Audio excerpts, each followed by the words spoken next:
Successful people are super decisive. And I think that that's probably one of the critical factors between those who achieve great things and those who struggle to achieve. Driven Mofos, welcome back to another episode of The Underestimated Entrepreneur. For those of you who don't know who I am, I'm Michael Mojo, the founder of Mojo Human Performance Institute, where we focus on business, mindset, and lifestyle hacking for driven mofos. The reason why I do these episodes is that most people waste their life, and I just don't want you to be one of them. So let's get into it. Today, we're talking about being decisive, and I think it's one of the most critical factors that I've found after studying a lot of highly driven and highly successful people. What I find is that there's the mass majority of society who are afraid to make decisions. They're essentially scared. They worry all the time. They stress about everything. They stress about the economy. They stress about friends. They stress about family. They're worried about what could go wrong. They worry about what could go right.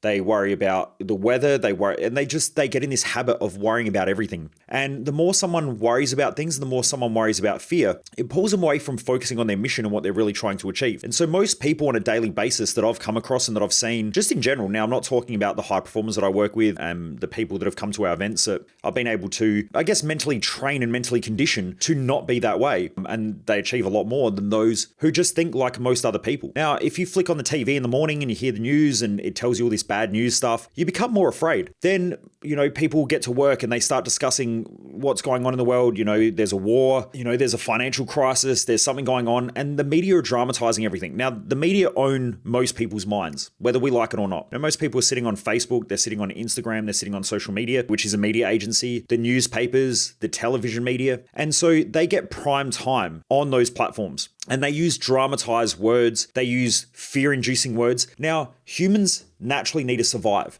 So when we have things like crisis, devastation, death, savage, those sort of words, it pulls people into it because it's a survival response for most people. Now, the more that someone does that, the more they tune their brain to live in this amygdala, which is our emotional center, where our flight, fight, and freeze response is. So most people on a daily basis are fighting, they're freezing, which means that they're afraid so they don't do anything, or they're running away from something. So most people live their life like that. Like if you think about your brain, how often do you go to what could go wrong? What could potentially happen? This is bad. This is not good. Let's say someone overeats food. Straight away, their brain goes into, I'm a loser. I'm a piece of shit. I can't believe I did this. So it goes straight into a fear response or a worry or a concern. Now, the more that someone tunes their brain to do that by getting caught up in more drama, they connect with their friends through drama, through fear, through shit that they can't control, the more they keep firing and wiring circuits in their brain. Now, there's something in neuroscience called Hebbian theory or Hebb's law, and it states that circuits in the brain that fire together wire together so they get stronger. So the more we fire a certain circuit, the more it keeps wiring that circuit over and over and over again to keep having those similar thoughts or associations with those similar thoughts. And so over time, someone essentially trains themselves to become more worried, more fearful, more stressed. When they do that, they have to counterbalance that in their own brain with things like anger and aggression or emotional shutdown or sadness. So they'll go through these volatile cycles of being afraid, but then being really angry, or being stressed out and then being really concerned or worried or freezing and not being able to make decisions. So most people's decision-making strategy is non-effective. So when it comes time for someone to make a decision that could help them move in the right direction in life, they're afraid to take it. And I see this all the time where someone says, I want to grow my business, and I say, here's how you can do it. Now, whether it's working with us or whether it's working with somebody else, they know what they're doing isn't working and what they're doing is not getting them the result. But you put something right in front of them that is something that they haven't tuned themselves to do. And they'll become afraid, they'll become scared, and they'll say things like, I just need time to think about it. Now think about this. If you have been wanting to lose weight for 10 years and you walk into a gym and the gym person says, right, in order to get the results that you really want, you need to exercise 5 days a week, but we would also recommend that based on the results that you want in the time frame that you've got, we recommend a personal trainer. Now, if that person's natural response isn't, yes, I agree, all that's happening is now you've got a whole fear response going on. So the person goes, I don't know, I need to think about it, because they're afraid of not having money, or they're afraid of it not working, or they go, I need to go home and talk to my partner. So they know exactly what the goal is. Like most people, if you're going to go to the gym and sign up, the same as if someone's signing up to one of our events, they've already spoken to their partner. They know that their partner is on the phone with me. Yet someone will say, I need to discuss it with my partner. What do you need to discuss? If this is already a problem and you've identified that it's a problem and you're self-aware enough, then you need to make a fucking decision that allows you to move in a different direction or start to push things in a different direction. Now, when someone just puts off making a decision, it's because they're afraid. They're afraid that if they make that decision, it's going to be the wrong decision, and so on. And so most people just stall. And then what will happen is eventually the stress or the frustration or the fear builds up. And then when they do make a decision, it's a very, very reactive, emotional decision. And when that happens, it's normally a bad decision. or a non-effective decision, which then makes them more scared in the future to make another decision. So over time, as most people age, like if you look at a young kid and they say, I want to go outside and play, most young kids, once their parent looks away, they're straight outside and they're playing. Why? Because the child knew that they wanted to go outside and play. It was that simple. And the parents saying, no, you can't have it, they still fucking do it anyway. You see most adults and they're like, you know what, I really want to do something different in life. I want to lose some weight. I want to run an effective business.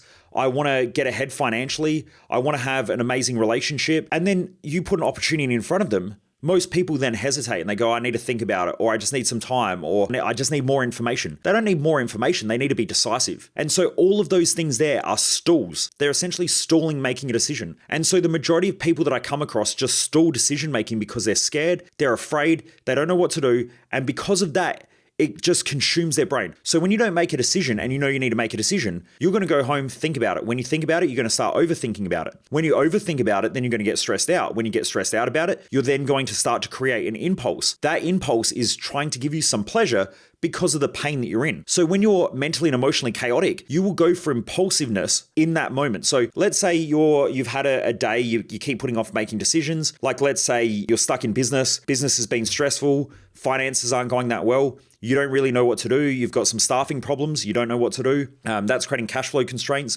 You don't really know what to do. You've got bills coming in. You don't really know what to do. And so anyway, you decide that things are going to change, but you know that things that need to change are going to cost money. But at the moment, you're in a position where you don't have a lot of money because you're trying to avoid financial stress. So then what you do is you go home from work and you sit there and you think about it and you think, shit, if I don't change something, then nothing's going to change. And you know that that's logical. But then at the same time, your brain goes, yeah, but I think I'll figure it out. You know what? Things will start working out. Like let's think through this and let's try to figure it out. The more you try to figure it out, the more chaotic your brain becomes, because if you already had answers, you would have already figured it out. So then you know that something has to change, but you don't know how to change it. But at the same time, you've convinced yourself that you'll be able to change it. Then you think about this and you go, well, you know, maybe I just need a bit more time. Maybe I need a holiday. Maybe it's my thinking that's incorrect. So you start thinking about going on holiday. And then you're sitting there and you're going, you know what? It's because I'm really stressed out and I can't think properly. Now you're thinking about not being able to think properly, not the original problem. So then you start thinking about not being able to think properly and the fact that you need a holiday. Then you go, shit, I really need a holiday. But at the same time, I don't have the money to go on a holiday because I really need to work and I've got unproductive staff. So therefore, I can't really go on a holiday, but I need a holiday. So now you've got this huge pendulum swing going on in your brain between wanting a holiday but feeling trapped. So then you sit there and this goes back and forward for an hour or two. And then you think, you know what? Fuck it. I'm going to go order a pizza. I'm going to go get a beer, or I'm going to crack a bottle of wine. And so you sit there and you drink wine and let's say you eat the pizza. Then after you do that, your brain goes, you lazy bastard, you've been putting on weight. What are you doing? Why aren't you looking after your health? You need to look after your health because you're stressed. You haven't been sleeping effectively. You're tired all the time and now you're eating a pizza. What are you doing? And so you start creating all these vicious cycles inside your own head. Yet, if you just made a fucking decision to fix that business problem and do whatever it takes to fix that business problem, you would have already shifted forward and it wouldn't have stopped all that other chaos. So the reason why most people in our society are very impulsive, they will overspend, overeat, overconsume alcohol, overconsume drugs. And if they're not consuming recreational drugs, they're sure as shit consuming medical drugs, especially things like antidepressants, anti-anxiety, painkillers, all of the things that numb people mentally and emotionally. These are numbing agents. Okay, so this is how most of our society operates. And then because of that, they still haven't solved the money problem. They haven't solved the money problem. They haven't solved the business problem of having ineffective staff. They haven't solved the problem that they can't go on a holiday. And then now they've got to solve another problem, which is that they feel shit about their health and the way they feel about themselves. And then tomorrow they're going to wake up with a hangover, feel really, really crappy. And then they've got two choices. They're either going to go to the gym to train, and they'll tend to overtrain, especially if they feel guilty. So now they're going to overtrain at the gym and starve themselves because they're going to convince themselves that because they overate last night and drank alcohol, now they're going to famine themselves, okay, or fast and not eat during the day, which then makes them more hungry. And here we go again. We're creating another pendulum swing inside their mental and emotional brain, which is now going to lead to poor decision making. And this here is how the average person lives. If they had just solved the business problem in the first place and made a different decision and gone, you know what? I need to do something different. How do I do something different? What do I need to do? Now, let's say, and I have this happen all the time, the smart people ring me up and they go, Michael, I need to do something. What do I need to do? And I might say, well, here's what I think based on what you've told me. This is the best solution, I think, moving forward. Now, if someone's not right right for our products and services, I will tell them that. I'm quite happy for people who aren't going to get value out of our stuff not to come to our stuff. In fact, I normally have a couple of people per month that I'll say they're not ready for something, or, maybe they should try something else first. So that's quite common. But let's say I'm on the phone to them and we're talking about a problem that they need solving, like a business problem. And they say, I get what you're saying, but at the moment I have a financial problem. Well, now that I know that, I can work through that problem with them. And so it might be a payment option or different terms or whatever it is. Because if I can get them cranking, then the financial problem is going to go away, but it'll create another problem in the future anyway for them, because that's how growth happens. We solve one problem, we create another problem. So I can easily work through it, but they can only solve one problem at one point in time. What tends to happen is a lot of people want to solve all the problems with their current level of thinking, which doesn't work. So a person will be going, well, I've got a financial problem which is stopping me from doing one thing, but if I did have the money, then what happens after that? And then how does that affect this next thing? And then how does it affect that? And then how does it affect 3 steps forward? And so they're always thinking about all these different effects that may happen when they make that decision, instead of just making the decision to solve the problem. I had this recently with our staff, where I was talking to them about problem solving, and we had a problem that we needed to solve. We needed to hire a new person. And then one of my staff members said, yeah, but when we hire them, we need to put this in place and we need to get this done. And then we've got to set up all this system and everything like that. Maybe we should do that now. And I said, what if it takes us 6 months to hire the right person? We've now spent all this extra time putting into a problem that may or may not be a problem in the future. We don't know. They might come along and fix all that stuff for us if they're highly competent. Yet we're going to try and fix it now to stop a future problem when our current problem is this one thing. And I was working with a client the other day who is a fairly decent sized business owner, and they work in the medical industry, and they had a staffing problem as well. And they needed to hire a couple of staff. Yet they were worried about trying to fix systems and processes that they would need to fix when this new staff member started. They were trying to fix that problem instead of fixing the hiring problem. And because they kept trying to put in processes and systems in their business instead of fixing the hiring problem, because they wanted to hire someone and everything to go smoothly, what it was actually doing was it was creating huge cash flow constraints. So because they weren't hiring and fixing the first problem in front of their face, step one, we need more staff. That's number one problem we need to fix now. They knew that. But because they were trying to fix problem 2, problem 3, problem 4 into the future, they weren't fixing problem 1. Now, they were doing that, but problem 1 now started to create more problems, because now their second biggest problem was a cash flow problem, and that cash flow problem would eventually become the number 1 problem because they'd run out of money. So if they just fix the first problem up front, they could then start to fix the second problem, and then they could start to fix all the other problems moving forward. But most people, and the reason why most people are indecisive, is because they think about the effects of the decision and how it's going to affect all these other things, and that it's going to create other problems. But here's what most people don't teach you, is that every time you solve a problem, it just creates another problem, which is really an opportunity. It's an opportunity for growth. But what happens is, because someone is afraid of a future potential problem and they want to fix all the problems and they want everything to go smoothly and they want everything to be easy, they won't fix today's problems today. They will jump around trying to fix tomorrow and next week's problem, or next month or next year's problem, because they don't want to have another problem. But that automatically just naturally creates another problem. Okay, so just like this person needed to hire someone, by not hiring someone and trying to fix the systems and the processes in the business, they then created a second problem, which was a cash flow problem. Now, in business, a cash flow problem can be maybe a final problem, because you can only go for so long until you run out of cash. So what I had to do was I had to coach them through the decision-making process so they could fix their inability to make a decision, which is, I need to hire staff, let's go hire staff now. Then when we hire staff, the next problem is going to be figuring out who the right staff member is, or the right staff members. Then they're going to onboard them. Then they're going to come up with problems in the onboarding process, which then they can fix. Then after the onboarding problems, they're going to have process problems, which means that a staff member is going to be probably non-effective, or they're going to fuck shit up in the business. And so because of that, then now they've got different problems. But they've fixed the hiring problem, they've fixed the cash flow problem, and slowly, one by one, they just keep fixing problems. And that progresses the business forward. Now, our life is exactly the same. If you don't fix one problem today, you're going to end up with that problem and another problem tomorrow. And so for a lot of people, because of their indecisiveness and their ineffectiveness in their decision making, they then get caught out by having a mind full of clutter, where they are just overconsumed, overstressed, overworried, over fearful, and they're trying to fix so many different problems at the same time, it incapacitates them. They just can't make a decision. And then they stall. So they go, I know I need to change something, but there's always a but. And this is something that I say a lot in my events, that a lot of people, their butts get in the way. Okay. And that's all that it is. Their butts are getting in the way.